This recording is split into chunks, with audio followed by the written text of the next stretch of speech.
All right, let's just jump right in. We're going to explore a spiritual practice from Zen Buddhism that's, well, it's not really about finding answers. It's about completely blowing up the way we even ask questions. Think of it as a method designed to deliberately short-circuit your logical mind to get to something deeper. Just take a second with that. Let it sit there.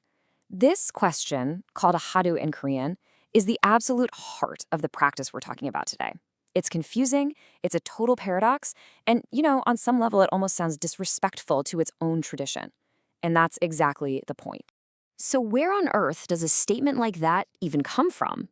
This particular teaching, which comes to us from Seon Master Subul, uses this Hwadu to just completely challenge a practitioner's most basic fundamental beliefs.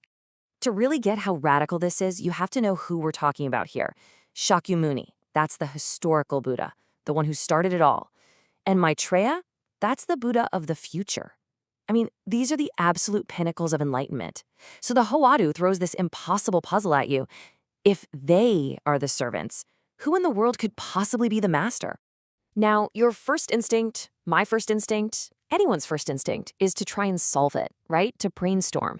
Who's the master? Is it a metaphor? What does it mean? But according to this practice, that logical problem-solving approach is the single biggest trap you can fall into. This wrong approach actually has a name. It's called segu, which translates to a dead phrase. And that's what happens when the Hwadu is just a bunch of words rattling around in your head. You can repeat it. Who is the master? Who is the master? But it's still just an object, a little riddle that your mind is trying to crack. And the masters of this path are very clear. That road leads absolutely nowhere. And here you can really see the two paths laid out. On one side, you've got the wrong way, the sagul.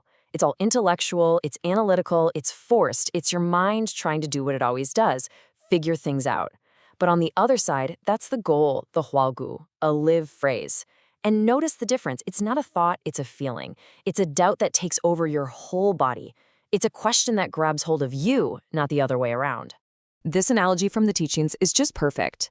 Thinking about the Hwadu is as silly and unnatural as saying to yourself, I'm breathing, with every single breath. You're just adding this extra layer of thought on top of something that's supposed to be completely fundamental. The wise person doesn't think about breathing, they just breathe. The goal here is to stop thinking about the question and to simply become the question. Okay, so if you can't think your way through it, what are you supposed to do? Well, the correct method is to take that dead phrase and turn it into a live phrase by cultivating something called the great doubt. And this gets us to the hwalgu, the live phrase. The key thing to understand here is that it's not an idea. It's a sensation. The doubt literally moves from your head down into your gut. It becomes this state of being where the question is so physically present, so all-consuming, that there's simply no room left for any other thought. The masters use these incredibly raw, physical metaphors to try and explain this state. I mean, just imagine that feeling. A chestnut lodged in your throat. It's just there. It's constant, it's uncomfortable, you can't swallow it down, and you can't spit it out, you can't ignore it. That persistent physical pressure, that's what a live Hwadu feels like. And here's another one that really gets at the tenacity of it. The doubt becomes like a dog that has locked its jaw. It has one single point of focus, and it will not let go, no matter what. All of your energy, all of your awareness just clamps down on this single point of not knowing. And when that doubt gets intense enough, it leads you to a complete and total dead end. It's described as a mental wall that just appears right in front of your face. You can't think your way through it, but you can't back away from it either because the question won't let you go. You are just completely, totally stuck. Now, being stuck sounds pretty bad, right? But this state actually has incredible power. See, a real hwalgu isn't something you can force. It has to arise on its own. And when it does, it takes over.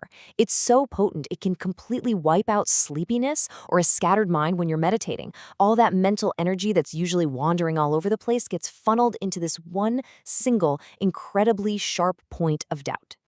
So you've done it. You've cultivated this great doubt. You are staring at this unbreakable mental wall. What happens next? Well, this is the climax of the whole thing. This is the moment when the wall doesn't get climbed over, it gets shattered.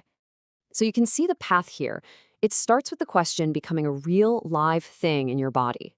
that builds and builds into the single-pointed focus of the great doubt, pressing you up against that wall. And then, when the pressure is absolute, something just breaks. The wall shatters, and what's on the other side is what they call the scenery of the original ground, your own true nature.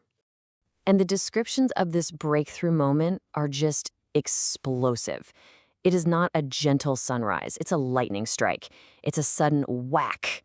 It's that feeling of total liberation, like a cicada finally breaking free of its old tight shell, all in one instant. And this is so important. After all of that, you don't get an answer. You don't suddenly realize, oh, the master is this person. The result isn't a new piece of information for your brain. It's a total shift in who is doing the perceiving. The question, who is the master, doesn't get answered. It just dissolves, because the whole foundation it was built on is gone. So what's the result? A sudden, profound clarity. All those other confusing koans, all those spiritual texts you used to have to wrestle with using your intellect, they suddenly make perfect intuitive sense. You don't understand them with your mind anymore.